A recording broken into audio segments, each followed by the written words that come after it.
Today I've called the press out. We're having a press conference. We have a huge case that has been, an identity case that's been solved, and this has been ongoing for about 34 years. And we finally have a break in the case. And behind me I have Joe Montgomery with the GBI, and Sean and Tim Burke with the Federal Bureau of Investigation, and also Tim McKeag, our chief detective. I said Tim, Sean, I don't know, I guess Sean's somewhere around, but we want to thank them very much for all their work that they've done in this case. One of the big players in it is Adam Jones, which is not here at the moment, but he did a lot of work in this case. But I'm going to let Joe Montgomery tell you all about it. Good morning. I appreciate everybody showing up today. A Michigan woman who's been missing for 33 years has been identified as Stacy Lynn Sikorsky of North Shores, Michigan. On Friday, December the 16th in 1988, two DOT workers found the body of Miss Sikorsky out on I-59 just inside of Georgia. The body has been identified as being Miss Sikorsky. For years, the GBI and the Dade County Sheriff's Office has been looking into this case, trying to get her identified. A forensic artist, as you know, made several sketches and renderings of her as she would look at that time and had progressed through the years. In the mid-2000s, the case was reassigned. We found additional evidence that we took to the FBI's evidence lab in Washington for further testing. Analysts and scientists developed a DNA profile of the victim, and it was entered into the missing persons database. In 2015, we reassigned the case again to a different agent. Forensic artist did another rendering to kind of update how she would look at this time, and we also redid the composite. We realized that as science changes, we knew of a new process with genealogy DNA, so we asked the FBI to help us with that. They created a new profile which had her identified as Miss Sikorsky. Miss Sikorsky was buried up here in Dade County since 1989 in an unmarked grave known only as Jane Doe. So she'll be reunited with her family as soon as we can.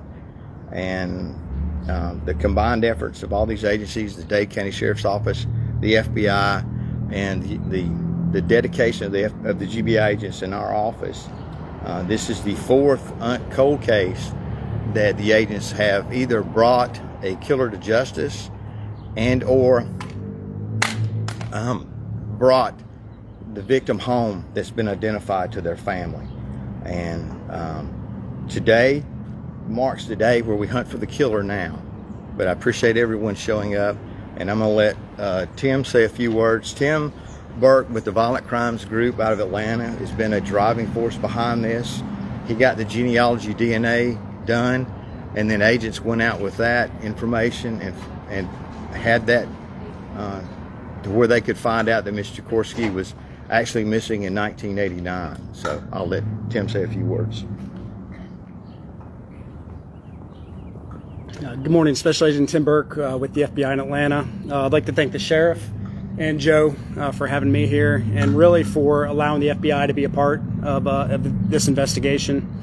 There's some people here, law enforcement entities, that couldn't be standing before you, that I'd like to thank, specifically our FBI office in Baltimore, Maryland, FBI office out of our Detroit division in Grand Rapids, Michigan, Norton Shores Police Department in Michigan, and I'll come back to them, and also a private lab in Woodlands, Texas called Othram. Without the advancements in DNA technology, we wouldn't have been able to be of assistance and have this success.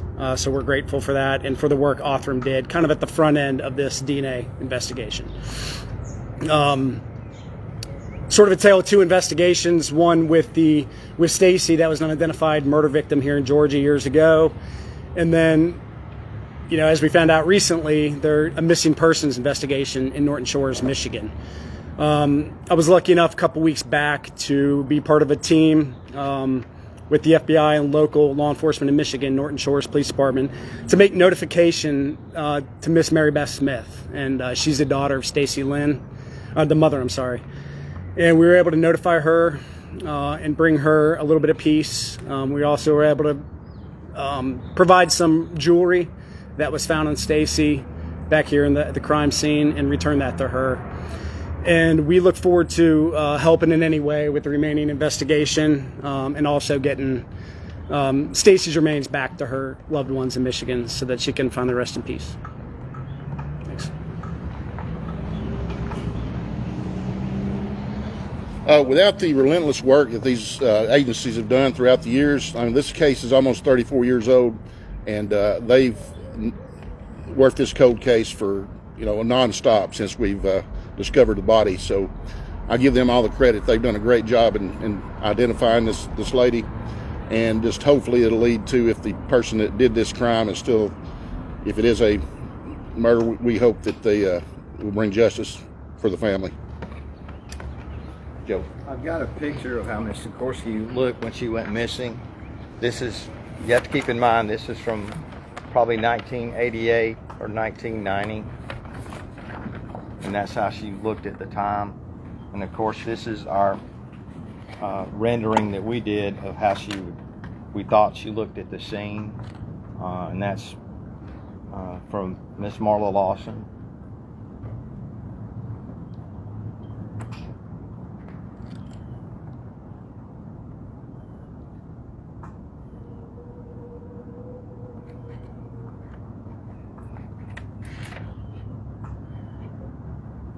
Everybody got it? Okay. Anybody have any questions of us today?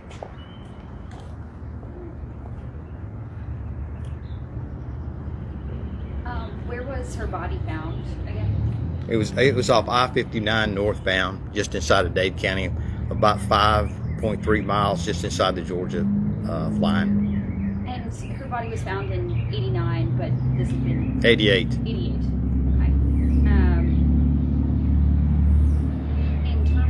Of next steps, you're looking for the killer in this case? Well, the biggest problem in being able to solve this case is we had no identity of the victim, so we had no starting point.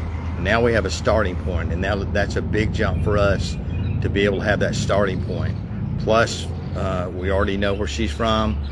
Norton Shores has done a lot of work on this case through the years, just like we have. So with that combined information, I think we have a good probability of solving this case and bringing the killer to justice. How did evolving DNA technology play a role in this case? I know you mentioned that it wouldn't have been possible without that. Well, as you know, DNA really didn't. We didn't start using DNA till the late '90s, and this case we had evidence that we had not submitted. And in the mid-2000s, myself and another agent picked this case up, and we had the DNA submitted, and we had a profile developed, but the profile didn't match anybody. So we went to another step, which is a genealogy DNA, which gives us more leads to follow. It doesn't identify the person, it gives us more leads to follow. She was identified by her fingerprints. Once we had a general idea that it was her, then we could do fingerprint comparisons. So when did that, positive identification get made? When did that? About a week and a half ago. And the family has been notified? They've been notified, and like I said, we're making arrangements now to bring her home. I imagine that does help give peace of mind. It does.